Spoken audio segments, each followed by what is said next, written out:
تو دل کی بھی اسی طرح 3 ہی کنڈیشنیں ہیں، باقی اعضاء کی بھی 3 ہی کنڈیشنیں ہیں، صورتیں ہیں۔ کبھی وہ تسکین کی حالت میں ہوتا ہے جس کو ہم عزم کہتے ہیں، پھول جاتا ہے۔ کبھی وہ تحلیل کی حالت میں ہوتا ہے جس کو ہم پھیلنا کہتے ہیں۔ کبھی دل انقباض کی حالت میں ہوتا ہے جس کو ہم سکڑنا کہتے ہیں۔ اسی طرح جگر کی بھی 3 ہی کنڈیشنیں ہیں، اسی طرح دماغ کی بھی 3 ہی کنڈیشنیں ہیں۔ اور حضرت صابر ملتانی رحمۃ اللہ علیہ نے اسی حوالے سے آسانی کے لیے جو علاج تجویز فرمایا ہے وہ فرمایا ہے کہ عام فہم، آسان، سہل، کہ اعصابی کا علاج عضلاتی ہے۔ جب دل میں عزم پیدا ہو جائے یا پھول جائے تو اس کو رطوبات کی زیادتی کی بنا پہ سکیڑ پیدا کرنے والی چیزوں کا استعمال کروایا جائے، یعنی اعصابی کا علاج عضلاتی ہے۔ جب عضلات کے اندر تناؤ آ جائے یا شرائن کے اندر تنگی آ جائے، دل بذات خود سکڑنا شروع ہو جائے تو اس میں وہ نفسیاتی پہلو ہو، اس کے بعد جو ہے وہ مادی طور پہ بھی ہو جائے، پھر عضو کی اپنی ساخت کے اندر بھی خرابی پیدا ہو جائے تو اس کا علاج غدی ہے۔ اگر دل کے اندر ضعف پیدا ہو جائے جس کو تحلیل کہتے ہیں تو اس کے بارے میں طب یونانی کے اندر بھی 2 کنڈیشنیں لکھی ہیں۔ شیخ الرئیس ابو علی سینا نے اس کے متعلق جو لکھا ہے ضعف قلب کے اندر، کہ جب دل کے اندر ضعف پیدا ہو جاتا ہے تو دل کے پردوں میں ایک آفت پیدا ہو جاتی ہے۔ اس آفت کو دور کرنے کے لیے دل پہ ایک خوف یا خفقان کی کیفیت پیدا ہوتی ہے جس کے لیے دل پھڑپھڑاتا ہے یا اپنا ری ایکشن دیتا ہے۔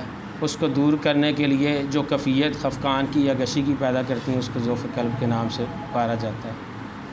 تو اب اسی کے حوالے سے طب یونانی نے علاج معالجے کے متعلق 2 آراء لکھی ہیں کہ ضعف قلب کے علاج کے حوالے سے۔ تو حضور صابر ملتانی رحمۃ اللہ علیہ نے بھی لکھا ہے کہ اس کو اعصابی گدی جو ہے نا وہ ادویہ اور اغذیہ استعمال کروائی جائیں۔ ایک تو یہ ہے، دوسرا عضلاتی اغذیہ اور ادویہ بھی دی جاتی ہیں۔ دونوں صورتوں میں یہ ہے کہ جب دل کے مسلز کے اندر ضعف یا کمزوری پیدا ہو جائے، جس طرح انصر بھائی نے پہلے فرمایا کہ گھوڑا اگر بھاگتا ہوا ہے، تھک گیا ہے، تو اس کا علاج یہ ہے کہ اس کو تھوڑی دیر آرام کروایا جائے، اس کو روکا جائے، اس کے بعد اس کو پانی پلایا جائے، پھر اس کے بعد دوبارہ اس کو آرام کروانے کے بعد جو اگلی سواری کے لیے روانہ کیا جائے۔ اگر اس کو فی الفور آتے ہی کھڑا کیا جائے، پانی پلا دیا جائے اور اگلی منزل کی طرف رواں دواں کر دیا جائے تو اس کی موت واقع ہو جاتی ہے۔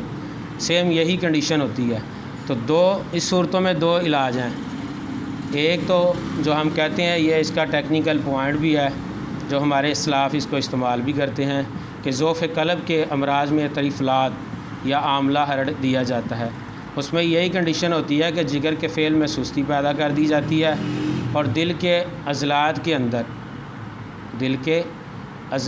اندر جو ضعف کی بنا پہ ڈھیلا پڑ جاتا ہے اس میں تھوڑا سا سکیڑ پیدا کیا جاتا ہے اور اس کے افعال کو بہتری کی طرف لایا جاتا ہے جس سے بھی صحت واقع ہو جاتی ہے۔ دوسری صورت یہ ہوتی ہے جو صابر ملتانی رحمۃ اللہ علیہ نے بھی لکھی ہے کہ اعصابی جو مفرات دی جاتی ہیں، تو یہ وہ گھوڑے والی مثال ہے کہ پہلے مفرات دے کے جیسے خمیرہ جات دیے جاتے ہیں کہ رطوبات کا ترشح پایا جائے، اس سے بھی یہ علاج کیا جا سکتا ہے۔